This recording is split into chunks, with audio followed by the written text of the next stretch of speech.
Hey guys, it's the Techno Balls here with another video. In front of me, as you can probably see, I have the PlayStation Vita. It was released in Europe and North America about 2-3 weeks ago.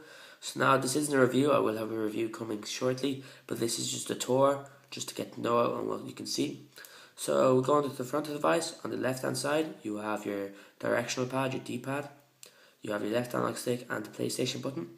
On the right hand side, you have your VGA front facing camera, your standard X, O, triangle, square PlayStation buttons, a right analog stick, which is a new addition to over the PSP, the start and select buttons, and then you also have two speaker grills, left and right.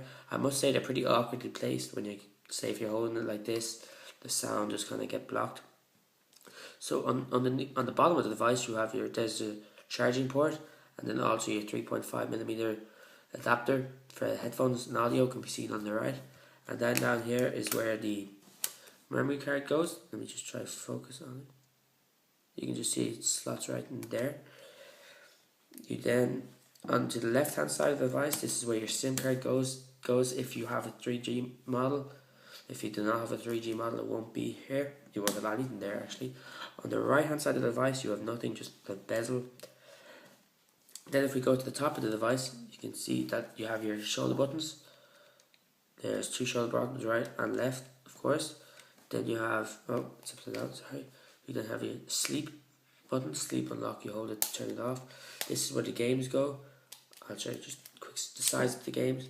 They're a bit smaller than the DS cartridges. You can download and buy games from a store on this. Then this is another dock connector. I actually do not know what it does yet. I presume it's for future accessories. And then you've got your volume rocker there. And then onto the back of the device. The back is kind of interesting, and I'm not sure if many of you know, but it's actually a touchpad. And the pattern on it is actually X, O, triangle, square. The PlayStation, there's kind of symbols. They're just, but you know what I mean. And then there's the camera on top, and then there just rests for your fingers when you're holding it. And I forgot to mention, it does have a 5-inch OLED touchscreen on the front. So now let's go into software. So you just press the PlayStation button or the sleep button on the top left just to wake it up. So then you slide down like so to go into it. So on the top left, it should generally say where your carrier info is, or if you connect to Wi-Fi. I actually do not have any 3G signal where I am at the moment, so I do not have it. Up at the home is just showing you on the home screen. I'll show you later that when you open another app, it shows you which screen you're on. Then it says your time on the right, the battery level, and then you click on the top right hand corner and it gives you just information and notifications. For example, if you've got a message or you've earned a new trophy. So let me give you a run through of the apps, the preloaded apps anyway. So you get Welcome Pack, which just shows you how to use your PS Vita once you buy it. Party is a communication app for PlayStation Network users. You then have your PlayStation Network store. Your the Near application over here just shows you other PlayStation Vita users who are playing near you. Friends, it just shows you your PlayStation Network friends. Messaging, there's what it says there, just message other PlayStation Network users. Trophy shows you your PSN trophies. Yeah, I should have used PSN earlier in the video instead of saying PlayStation Network a million times. Then you have your photos and camera application down here. That's where you can take photos as well as view them. Network operator is only on 3G model, and then here's your browser in the bottom right. You can then scroll down. You got music, videos, remote play. Content manager is just how you take stuff to and from your Vita. Maps is just a maps application, but it only works on the 3G model and only comes on the 3G model. Live tweet is an app I downloaded from the PlayStation Network. It's one of the few non-gaming applications for the Vita. It's a Twitter app. There's also Netflix, and I think Facebook might have one, but I'm not too sure. Then there's settings. Then there's Uncharted, and then the games. Your games live down at the bottom. Well, you can of course move them. It's Uncharted, and I've got the FIFA football demo. So you can customize it slightly, the home screen. For example, if you hold it, kind of like with iOS, you hold it and it gives you the options. You can just move them around. You can also get some info. You can also change the background. I have changed the background. You can change it for each screen, so when you change between the two, it changes. You can also add more home screens if you want and put applications there. So we just go back. I'll just give you if you press the PlayStation button when you're in the home, it shows you all your open windows at the moment, and it gives you some links to some PlayStation adverts and the PlayStation Store. So I'll give you, a lot of people just wonder how the browser works. And I'm going to say I am not overly impressed with the browser at all. Now I will load up skysports.com.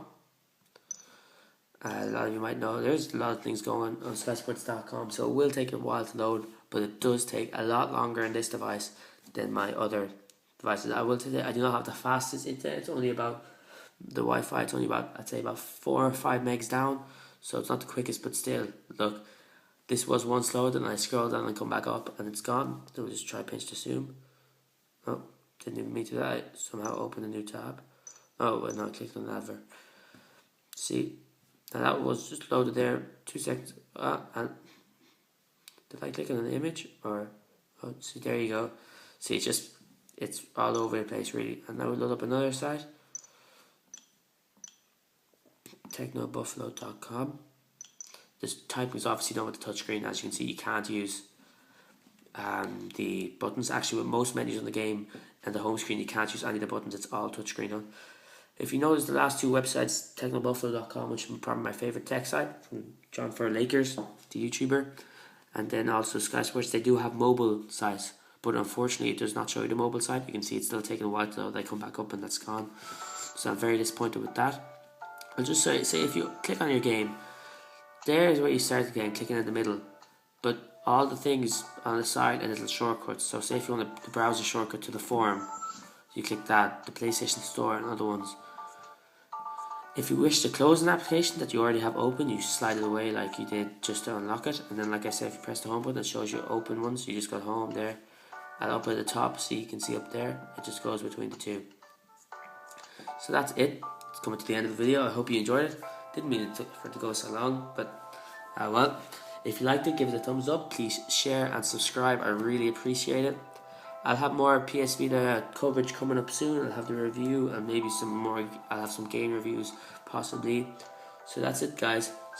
Subscribe for more. If you're new, of course, feel free to subscribe. If you're not, just thanks for coming back. That's it. See you in the next video, guys.